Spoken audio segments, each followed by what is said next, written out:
Good evening, and right before we dive in, I wanted to quickly mention that on the back end of this particular YouTube channel, I was recently informed that the system had decided to delete an episode of mine in which we exposed how the CDC had collected the cell phone tracking data of about 44 million Americans in order to see whether compliance with the mandates was effective at quote-unquote curbing COVID. Now, obviously, I thought it was a mistake. And because the reason they gave for taking that episode down was that I was encouraging people to give out their private information publicly. That's of course not true, but whatever, systems make mistakes.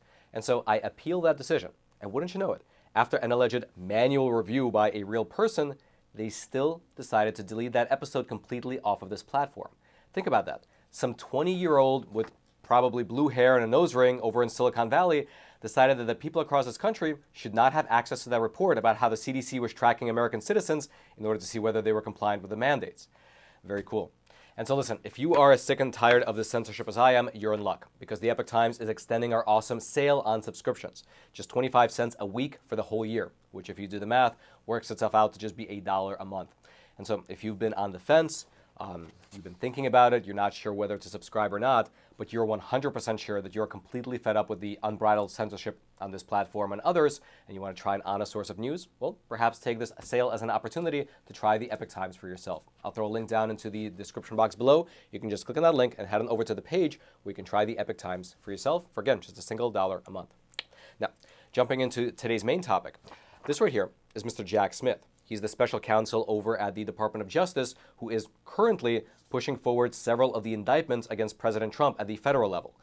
And while most of the country's attention has been laser focused on Mr. Jack Smith's most recent January 6th related indictment, well, there was actually some shocking development in the Mar-a-Lago classified documents case.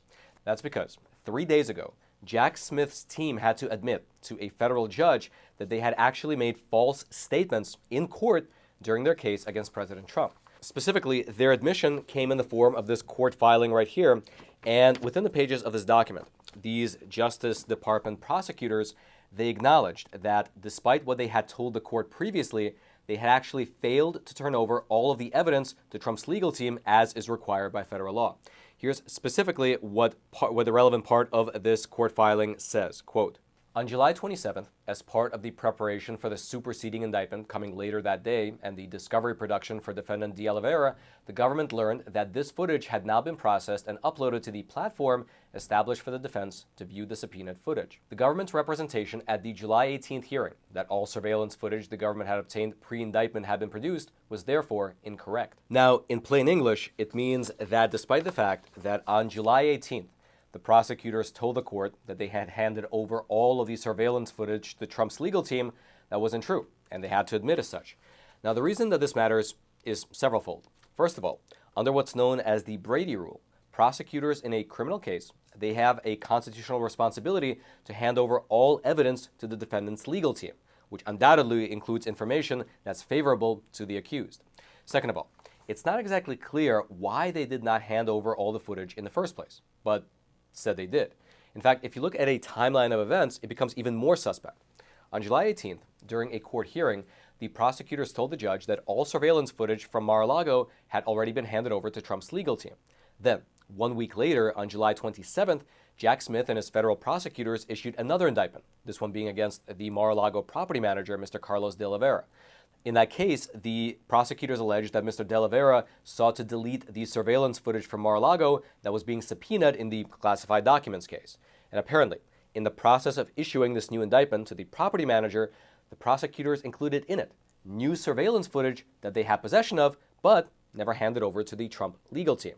And then it took these federal prosecutors another full week, all the way up until July 31st, to submit this court filing right here, admit to the judge that they had withheld evidence previously, and also misled the court. But here's the big question. After looking at that particular timeline, would the prosecutors have actually handed over this footage if they didn't need to make it public as a part of this other indictment against the Mar-a-Lago manager? Or would they have just kept it quiet? Because this appears to be somewhat of a tactic that's being used by federal prosecutors in recent memory. For instance, you might remember how just a few months ago, when Tucker Carlson was still over at Fox News, he released surveillance footage from January 6th, previously unseen surveillance footage. And among this released footage, it showed Mr. Jacob Chansley, the so-called shaman, being essentially escorted through the hallways by the Capitol Police themselves, who then opened the doors to the Senate chamber so that he can go in and take those famous photos that were, of course, then plastered all over every single news outlet across the entire country.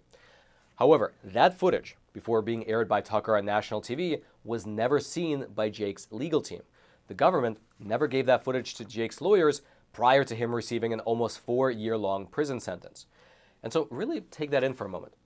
The prosecutors in that case, they went to a jury trial, and they never handed over this exculpatory evidence. The lawyers for Jacob, they might have told the jury verbally that the police officers were just letting him walk around, but since the government refused to hand over the actual surveillance footage, what jury would believe them? And this is the exact situation that almost all the January 6th defendants find themselves in. The government has spent almost 2 years refusing to hand over the surveillance footage to their legal defense team from that day. It has unfortunately become somewhat of a common practice for federal prosecutors, which brings us right back to this case against President Trump. Here, with this admission from Jack Smith's team about not handing over all the surveillance footage, even though they said that they did, it raises the question of whether they were attempting to play sort of a similar game in this new case. And this is all compounded even further by the fact that just earlier today, President Trump was indicted once again in Washington, D.C. for his alleged role in January 6th. And the prosecutor pushing that case forward, well, it's none other than Mr. Jack Smith. In fact, here was Jack Smith announcing the charges against President Trump just 2 short days ago. Today, an indictment was unsealed, charging Donald J. Trump with conspiring to defraud the United States, conspiring to disenfranchise voters, and conspiring and attempting to obstruct an official proceeding. The indictment was issued by a grand jury of citizens here in the District of Columbia, and it sets forth the crimes charged in detail. In this case, my office will seek a speedy trial so that our evidence can be tested in court and judged by a jury of citizens. In the meantime, I must emphasize that the indictment is only an allegation and that the defendant must be presumed innocent until proven guilty beyond a reasonable doubt in a court of law. All right, I'd like to pause here for a super quick moment and introduce the sponsor of today's episode, the one, the only, My Patriot Supply, America's largest preparedness company. Now listen, if you lived through the COVID pandemic of 2020 and the summer of love, then you know that things can change on a dime. You can go to your supermarket store shelves and all of a sudden they're empty and the things that you want are either too expensive to get or they're straight up not available. And so the time to prepare is right now. Just head on over to preparewithroman.com because they're offering major savings on their popular 4-week emergency food kits, which quite literally give you the exact amount of calories that you need when you need them the most. Included are breakfasts, lunches, dinners, drinks, as well as snacks that'll keep you going strong. And best of all, the food is actually delicious. It's the kind of food your family will say, wow, I actually don't feel like there's a giant crisis because I'm eating well and it's tasting good. And so the time to prepare is right now, not when the proverbial stuff hits the fan. So again, head on over to preparewithroman.com and save big on their 4-week emergency food kits. Perhaps buy one for each member of your family. Again, that's preparewithroman.com. And now let's head on back to the studio. And then, of course, as I mentioned earlier today, President Trump was in Washington, D.C., getting arraigned and processed for this new January 6th indictment. And just as a fun fact, having a jury trial against President Trump over in Washington, D.C. is what can only be described a wild move. In case you don't know, in terms of voting records, in the year 2020, 92.2% of Washington, D.C. residents voted for Joe Biden, with only 5.4% voting for Trump. And so with that being the jury pool, well, it's a real question mark whether President Trump will get a fair trial in that particular city. And by the way, just for your reference, here is what the opening text of the 6th Amendment to the U.S. Constitution says. Quote, "In all criminal prosecutions, the accused shall enjoy the right to a speedy and public trial by an impartial jury of the state and district where the crime shall have been committed." And so the question, even outside of any evidence, becomes whether or not a truly impartial jury, as it mentions here in the 6th Amendment, can be selected for a former president in a place like Washington, D.C., where you had 92% of the people vote against him. We'll just have to wait and see how that plays out. Otherwise, if you'd like to go deeper into anything that we discussed in today's episode, including this court filing for Mr. Jack Smith's legal team, well, that will all be down in the description box below this video for you to check out, which I should mention is that description box right below those like and subscribe buttons, which I hope you take a moment to smash. And then lastly, as I mentioned at the very top of today's episode, if you'd like to try the Epoch Times, and get unlimited access to everything. All of the articles, all the infographics, all the shows, documentaries, and movies on Epoch TV, and everything that we publish. Well, now is a great time with the awesome sale that we have just extended.